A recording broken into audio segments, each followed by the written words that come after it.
que ça reste dehors, ça me va. Tant que tu m'insultes sur Internet, ça me va.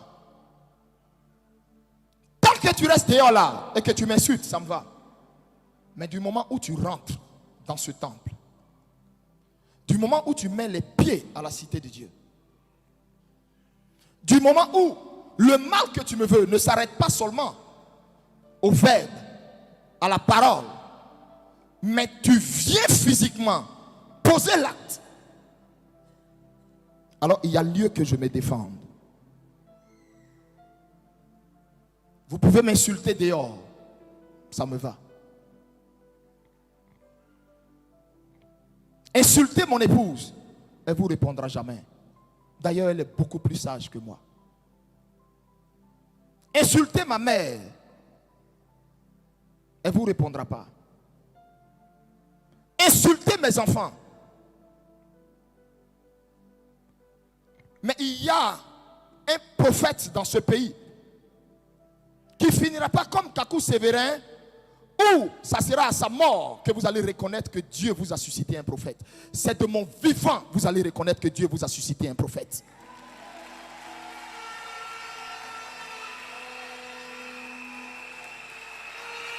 Vous pouvez dire ce que vous voulez.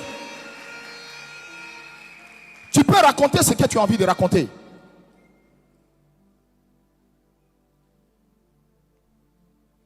Je connais même des personnes dont les femmes ne pouvaient même pas prendre de grossesse, pour lesquelles j'ai prié, qui ont simplement mis leurs pieds ici, qui sont tombées enceintes. Je connais ces personnes qui m'insultent sur Internet, qui font des posts qui m'insultent sur Internet. Et moi je prie pour que Dieu fasse que la grossesse de leur épouse se déroule bien. Je n'ai pas dit on dit. J'ai vu ces posts.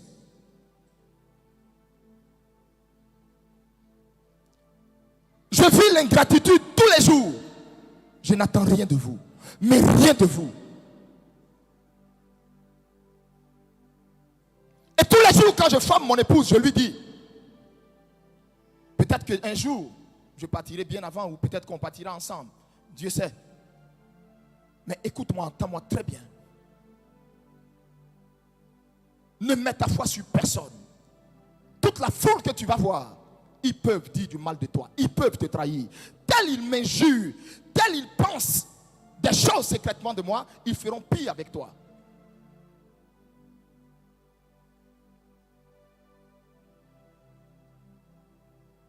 Tant que vous pouvez m'insulter et que ça reste dehors, ça me va.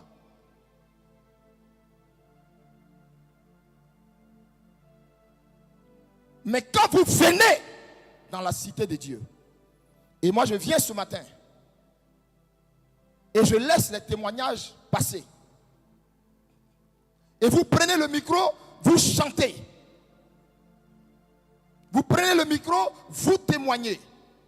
Vous prenez le micro, et on vous écoute, vous faites votre speech, et nous bénissons Dieu. Et que vous vous levez et entrez dans les toilettes. Et qu'une femme enlève son kojo et met ça dans les toilettes des femmes, dans la paissière. Elle laisse ça pendre. C'est qui tu veux maudire? Eli Pada et son ministère? Vous me cherchez dehors. Vous m'injuriez. Vous dites tout. Et vous venez maintenant ici. Vous venez maintenant ici. Si Dieu m'a suscité, je te donne 3 mois. J'ordonne que tu meurs. Après toi, que le fils qui est né, premier-né de toi, qu'il meure. Ton dernier-né, qu'il meure. Et tout cela dans un laps de temps de 5 mois. Sinon, j'ai renié mon Dieu. Je te condamne à la mort. Et ce matin, tiens, prends cette huile. Va me mettre ça sur ce kojo. Je te maudis, je maudis ta descendance. Tu meurs. Toi, 3 mois, ton t'enterre.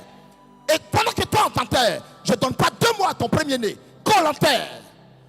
Si tu es assise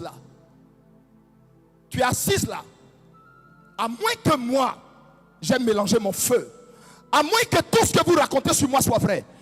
Si tu es vivant, mon Dieu n'est pas Dieu dans les cieux. Il ne m'a jamais appelé prophète. Élie n'est jamais venu me parler. Si tu vis, il n'est pas Dieu. Tu as 3 mois. Le pasteur qui prie pour toi qu'il soit maudit. L'homme de Dieu chez qui on t'envoie, qui prie pour toi qu'il soit maudit.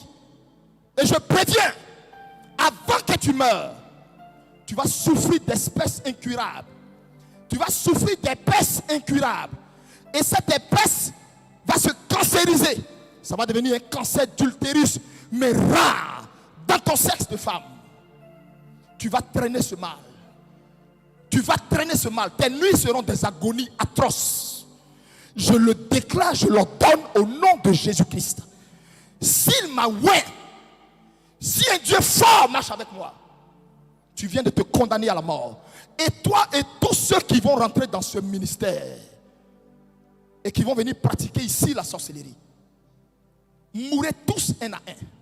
Si tu arrives ici malade et tu viens pour pratiquer la sorcellerie, je commande que quand tu quittes ici, tu arrives chez toi, meurs. Tu n'as plus un mois, tu meurs. Si ma main t'a touché, meurs. Si l'huile t'a touché, meurs. Si tu viens en paix, que mon Dieu te reçoive en paix. Que tu sois qui que tu sois, sorcier ou pas, si tu entres ici en paix, que mon Dieu t'accorde sa paix. Mais si tu viens en guerre, alors que dehors, je n'ai pas la paix, et tu viens me troubler dans la maison de mon Père, tu sauras qu'il y a quelqu'un qui me défend. Tu comprendras pourquoi j'ai laissé mes cheveux comme ça. Va m'asperger l'huile sur ça. Et vous me cherchez une boîte d'allumettes. Tu mets l'huile, tu mets de l'essence dessus. Arrangez-vous, cherchez-moi un endroit, une station. Brûlez ça. Maintenant, je vais vous montrer le côté hautement terrible du ministère prophétique. Vous pouvez vous rasseoir.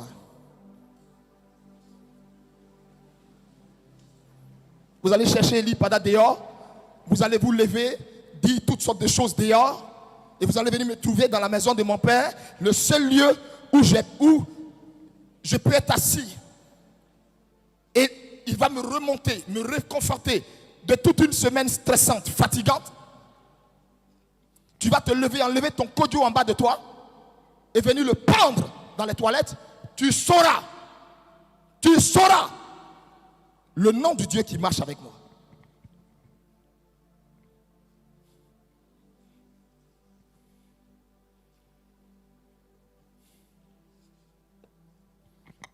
Qu'on me paye de l'essence après l'huile, vous aspergez l'huile. Et vous déclarez immédiatement. Vous déclarez immédiatement et sans délai l'accomplissement des paroles que j'ai dit. Et vous me mettez de l'essence. Vous me brûlez ça. Ce qui va sortir en bas de cette femme, elle ne va pas croire. Et malheur au pasteur qui priera pour toi. Tu sauras que ce n'est pas dans la maison du Seigneur qu'on pratique la magie.